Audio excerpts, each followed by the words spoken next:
Hi friends, இன்றைக்கி என்ன லஞ்சுன்னு பார்த்துடலாம். இன்றைக்கி வந்து நிறைய காய்கறி சேர்த்து சூப்பராக லஞ்ச் ரெடி பண்ணியாச்சு. வாங்க என்ன பண்ணியிருக்கேன்னு பார்த்துடலாம். சாதம் போட்டுக்கிறேன். அது கூட வந்து இன்றைக்கி சாம்பார் தான் பண்ணியிருக்கேன். முள்ளங்கி சாம்பார். முள்ளங்கி வந்து நிறைய பேருக்கு பிடிக்காது. எங்கள் வீட்டில் பசங்களுமே வந்து சாப்பிட மாட்டாங்க. அதனால் இந்த மாதிரி சாம்பாரில் போட்டு வச்சிட்டோம் அப்படின்னா சாப்பிட்ருவாங்க. சத்துக்களும் வந்து அவங்களுக்கு கிடச்சிரும். அடுத்ததாக வந்து சேப்பங்கிழங்கு பொரியல் பண்ணியிருந்தேன். இதுவுமே வந்து சூப்பராக இருந்துச்சு.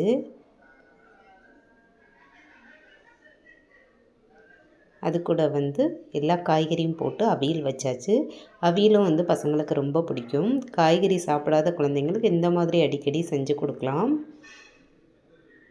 இதில் வந்து கொஞ்சமாக நெய் சேர்த்துட்டு சாப்பிட்டோம் அப்படின்னா சூப்பராக இருக்கும். அடுத்ததாக அப்பளமும் பொரித்து வச்சுருக்கேன். அப்புறம் நேற்று வச்ச ரசம் இருந்துச்சு, அதையும் சூடு பண்ணி எடுத்து வச்சுருக்கேன். அவ்வளோதான் இன்றைக்கான லஞ்ச் மெனு. இந்த மாதிரி சாப்பிட்றது யாருக்கெல்லாம் பிடிக்கும்னு சொல்லிவிட்டு மறக்காமல் கமெண்ட்டில் சொல்லுங்கள். இப்போ வாங்க இன்றைக்கி என்ன டிப்ஸ் என்னென்னு பார்த்துடலாம். பூரிக்கு மாவு பிசையும் போது அதில் 1 ஸ்பூன் சீனி சேர்த்துட்டு மாவு பிசைஞ்சு பூரி செஞ்சு பாருங்கள். பூரி வந்து ரொம்ப நேரத்துக்கு நமத்து போகாமல் நல்லா மொறு மொறுன்னு உப்பலாகவே இருக்கும். கண்டிப்பாக இந்த டிப்ஸை ஃபாலோ பண்ணி பாருங்கள். இந்த வீடியோ பிடிச்சிருந்தால் லைக் பண்ணிவிட்டு மறக்காமல் நம்ம சேனலை சப்ஸ்கிரைப் பண்ணி சப்போர்ட் பண்ணுங்கள். Bye friends.